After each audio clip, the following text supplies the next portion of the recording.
Baik teman-teman, pada video ini kita akan membahas Pancasila sebagai filsafat pendidikan nasional. Kayak mulai dari filsafat, ontologi, epistemologi, aksiologi, sampai penerapan nilai Pancasila dalam pendidikan. Untuk pengertian filsafat itu sendiri, yaitu tingkat kebijaksanaan, pikiran mendalam tentang hakikat realistis. Cabang itu ada ontologi, epistemologi, dan aksiologi. Jadi filsafat berasal dari kata philo dan sophia yang artinya cinta kebijaksanaan. Filsafat adalah usaha berpikir mendalam untuk mencari hakikat tentang manusia, pengetahuan, dan nilai. Tiga cabang utamanya adalah ontologi, epistemologi, dan aksiologi. Nah, untuk filsafat pendidikan itu sendiri artinya itu penerapan filsafat dalam pendidikan yang menjawab siapa yang dididik, apa tujuan pendidikan, dan bagaimana cara mendidik. Jadi filsafat pendidikan itu adalah penerapan pemikiran filsafat untuk menjawab pertanyaan tentang siapa yang kita didik, apa tujuan pendidikan itu, serta bagaimana proses pembelajaran harus dilakukan.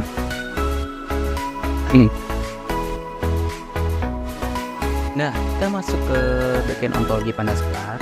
Jadi ontologi Pancasila itu adalah manusia makhluk Tuhan, manusia itu berakal, bermoral, sosial, spiritual, dan pendidikan harus memanusiakan manusia.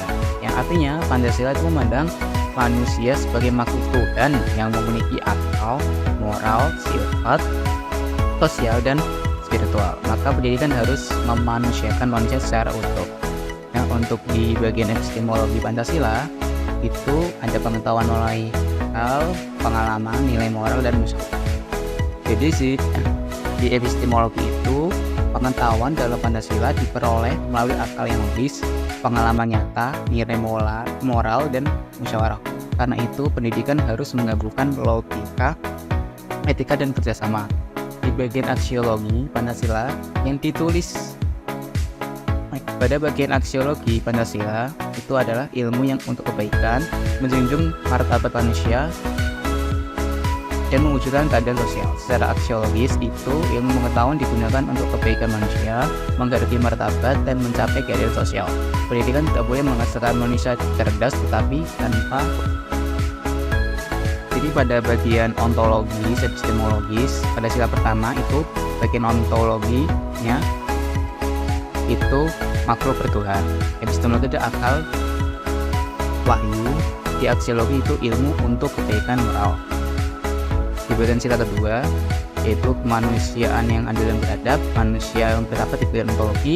Di epistemologi dari berarti yang aksiologis itu bentuk kemanusiaan. Nah, kita masuk ke sila ketiga. Jadi pada sila ketiga itu melihat manusia sebagai makhluk sosial, pengetahuan yang dibangun melalui kerjasama. Oleh karena itu ilmu harus memperkuat persatuan dan pemecahan. Pada sila keempat yaitu sila keempat mengajarkan bahwa manusia memiliki kebebasan berpendapat. Kebenaran dicapai melalui musyawarah, maka ilmu digunakan secara bijaksana demi kepentingan bersama.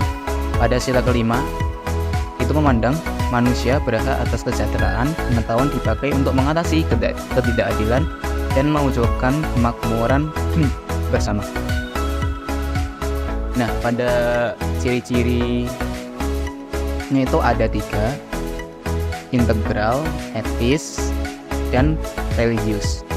Pada bagian integral ini bersifat memandang manusia, kehidupan, dan nilai secara menyeluruh, tidak dipisahkan antara aspek akal, moral, sosial, spiritual, atau jasmani.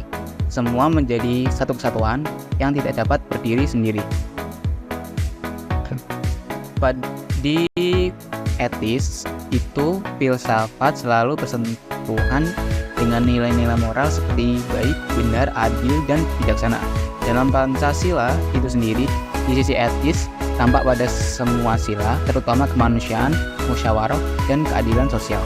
Pada sifat religius itu filsafat dalam Pancasila mengakui bahwa kehidupan manusia tidak lepas dari nilai-nilai ketuhanan. Moral dan etika dalam Pancasila bersumber pada keyakinan bahwa manusia adalah makhluk ciptaan Tuhan. Kita masuk di hubungan tiga ciri-ciri dengan Pancasila yang tadi integral, etis, sama religius. Ketiga ciri ini terlihat jelas dalam Pancasila. Secara integral sila-sila Pancasila tidak dapat dipisahkan. Secara etis, semua sila menuntun perilaku manusia. Secara religius, moralitas Pancasila berakar pada sila pertama, yaitu ketuhanan yang esa. Masuk ke implikasi pendidikan. Dalam dunia pendidikan, ketiga ciri filsafat ini mengarahkan kita untuk mendidik manusia secara utuh, mengembangkan akal, perilaku etis, dan nilai religius.